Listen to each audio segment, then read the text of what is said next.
Hello,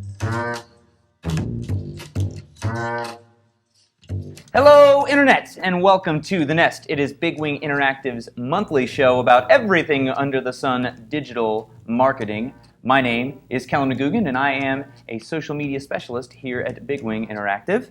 And I'm Sarah Hoffman. I'm the Senior Manager of Social Media Marketing here at BigWing. Thanks for tuning in. And we have two very special guests with us today. We have Clay Tucker, who is an SEM specialist here at BigWing Interactive, and we also have Rebecca Roper, who is a SEM specialist at BigWing Interactive as well. And both Rebecca and Clay are certified in Google Analytics, AdWords, display, and they are also Bing accredited professionals. That's very impressive, guys. Well, hey, thank you. Hey, and I think everybody sitting at this table is actually Google Analytics certified, at least. Oh, so. That's right. Cheers to that. Okay, and so the topics for today are going to be paid search and display and retargeting. So what we're going to do is we're going to first talk to Clay a little bit about paid search. Now what paid search is basically, let's say you go and search something on Google, you get to the SERP, which is the search engine results page, and it's those first three or a couple little listings that have the word ad underneath them. We're going to get into it a little bit more, and then after that we're going to talk to Rebecca about some display and retargeting, and so that's going to be banner ads, that's going to be rich media, that's going to be videos. I mean, we'll get much deeper into it, I promise. But yeah, first we have some questions for Clay. Regarding paid search. Yeah. Okay, so Black Friday and Cyber Monday are just around the corner.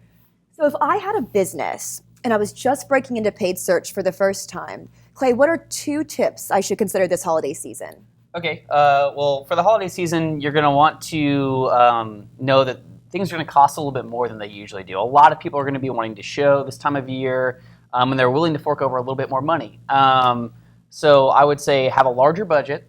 And also the second tip, you're going to want to show in the top half of the page during the holiday season. People know what they're looking for. You want to be right in front of them. You don't want them to have to scroll down to find you. So again, it kind of leads back to paying a little bit more than you usually would. Great. And so we were talking about costs. Now, with paid search, is the cost going to be the same for every single business? Is it like a flat fee for everything, or should I expect to pay more or less depending on my business? Right, no, that's a good question. But yeah, no, it actually varies kind of depending on the industry. So one example I like to use is if like maybe a dog groomer would probably pay like $1.53 per every click on his ad. A lawyer would probably not pay the same because his services are so much more expensive. He can get so much more in return. So, you know, those cost per clicks can range much, much higher. Okay, so competition is definitely a factor. Competition's a factor, and industry is a huge factor. Cool. Yeah. So you covered cost, but what about the targeting aspects of it? How do you ensure that your ad is put in front of the right people at the right time? Okay, good question. You can do a couple of things to make sure you're in front of high-quality audiences. One thing is you can schedule your ads to appear at certain times of the day. So let's say that you're getting a lot of non-converting traffic at like the wee hours of the morning, like 2 a.m. You can actually set to show your ads only like 5 a.m. to 5 p.m. You can kind of weed out. That's called day parting? It is called day parting. Right. Yeah, look at you know already. We get the day part with Facebook. Yeah, exactly. So you can day part. Also, you know, using a lot of negative keywords is important so you can exclude certain search terms.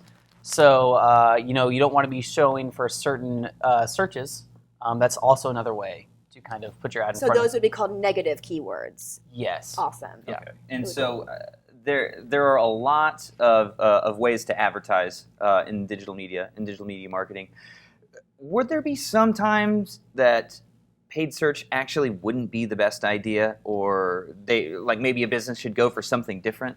No, actually, you're right. Not all of the time is paid search the go-to medium for advertising. In fact, you know, there are some, for instance, a grocery store.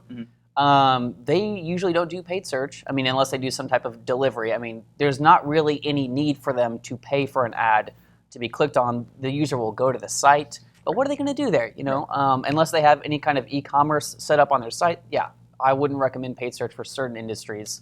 Okay, so since paid search isn't necessarily ideal for every industry, there is, however, a component of paid search that is, and that is display targeting. So Rebecca, our SEM specialist, let's switch gears. Rebecca, can you, in a nutshell, describe the difference between targeting and retargeting? Sure.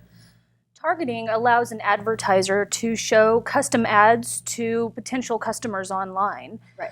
It's important to understand your audiences because we can then target those audiences based on their demographic, their interests, or what they're in the market for. Retargeting allows you to show similar custom ads, but to users who have already visited your site. When someone visits your site and doesn't necessarily perform the action that you'd like them to take, you can then retarget them with ads with a strong call to action. Wow, that's a really powerful way to target because you're reaching people that are already familiar with your brand. Correct, yes. And branding is an essential part of targeted display. What are the benefits of running like a display advertising or a retargeting campaign to a business? The benefits of targeted display and retargeting is that you can show your ad to users no matter where they are in the buying cycle. And within that buying cycle, it allows you to brand your name and your product or service line. Your brand is your promise to the customer. Okay, Rebecca, so now that we have the gist of kind of how it works, what does retargeting look like from a cost standpoint? Understanding your budget in display is one of the most important things. It's going to vary by industry, and understanding your audience will also determine costs. I recommend that you always go in with a budget of at least $1,000. That way you can cover the geo-targeted area that you are targeting. That's a good rule of thumb. So you can't really have an exact cost for it because every industry is going to be different. Right, and it's just like with paid search when we were talking. So let's talk about it a little together. So we've been talking about budget and costs and everything because that's what everybody wants to know. How much is this going to cost me? Right, yeah. Okay, so with Black Friday coming up and the holidays just rapidly approaching and they get closer and closer every day, would it be too late to run a paid search campaign or display or retargeting campaign right now? Oh no, but get them out there now. Right, Yeah, like right now. Get moving. You're watching this, like talk to someone right now. Do it now. But no, it's not too late. Still plenty of time to show in front of good audiences and get some conversions. Okay. Good. So paid search and display, they really work as part of a larger digital strategy. What are some tools, Rebecca, that you would use? In display, I use the Google Display Planner. That allows me to see what kind of traffic is available. It lets me analyze my cost. But another cool tool is something we use is called the Audience Extension and Cross-Device Attribution Model. And what that allows us to do is we can show ads to you and members of your family that live in the same household. Additionally, you can not just show ads on your cell phone, but also on your iPad, your PC, even your Apple TV or Roku device. Oh, that's cool. Right on. Yeah. I like that. What does it look like again, as far as we discussed what you can do? You know, everyone wants to know what you have to do to be successful. But can you give us some pointers about what's something I absolutely must not do? You want to take this one first? You want to go first? Sure. Okay, yeah, you got it. In display advertising, it is absolutely imperative that you have a strong call to action in your ad. If you are displaying ad creative to users that does not have a strong call to action, you're wasting your dollars. What about you, Clay? As far as paid search goes, a lot of people like to build a very nice looking AdWords account and then set it and then leave it alone. And this is something that a lot of people say, but it's true, is don't just set it and walk away. You need to monitor your AdWords campaign. You need to optimize. You need to keep an eye on what's going on and just keep your AdWords campaign on track. It's the exact same with social media and running Facebook ads. Yeah. You can't set it You and just forget you don't want to walk away. It is doomed. I think Yeah. that's Have to a rule optimize for all Yeah. sorts of digital marketing totally. efforts. Thank you guys so much for sharing your insights. I mean, this was Sure. really powerful and really, really amazing to hear from you, the professional. So thank you. So let's have a little fun with them right now with a lightning round. I don't know if you guys are ready for this. But, Are you ready? Okay. so here are the rules of the game. There are no rules. Yeah. Just kidding. Oh, No, here's the whoa. rules. Yeah. There's one rule. We're going to ask you a series of questions. You have to answer regardless. That's the rule, okay? Rebecca, should You we start have with no you ladies choice. first? Okay. All right, Rebecca. So if we were to have a search engine showdown, who would win? Google or Bing? Ooh, that's a tough one. I would say Google for image searches, but Bing for academia. Ooh, I like that clever answer. Very I like nice. that word. Yeah, Well, thank you. academia. I learned it on Bing. So if we were coming over to your house for dinner tonight, Rebecca, what would you make us? Oh, well, tonight, I can tell you what I have planned for dinner tonight. Yes, Okay, that please. works. Well, I planned on roasting some chicken and potatoes, and then making like a lemon cream sauce with fresh herbs. Okay, so what time are we going to be there? Well, No, seriously, what time are we going to be there? That sounds And good. is there 6:30? is there lemon in the lemon cream sauce? Because I can't have lemon. oh, you can? No. Well, I'm sorry. Okay. You can come over for dinner. So Please, you're Yeah. uninvited. All right, so Rebecca, do you believe in aliens, or do you think we're all alone out here? I think we're never alone. Okay, so Rebecca, That's a yes to aliens. Yes. right on. So, okay, so you have an affinity for mathematics. So choose one: the study of pi or general relativity.